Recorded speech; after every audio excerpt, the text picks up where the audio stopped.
Еден ден по веста дека и во Кочани е евидентиран заразен со коронавирус, граѓаните посериозно и позагрижено им пристапуваат на сите мерки на Светската здравствена установа, на одговорните во државата и на општинските кризни штабови и медицински лица.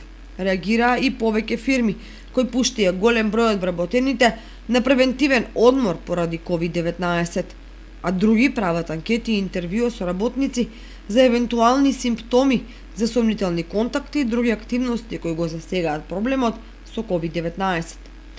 Телевизија Кочани неофицијално дознава дека првиот заболен од COVID-19 соопштил дека во критичниот период имал контакти со околу 200 лица.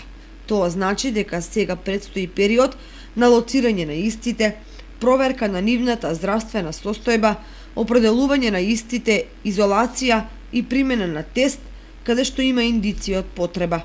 Но проблемот е тие 200 со кого се во меѓувреме контактирале и понатаму прогресивно.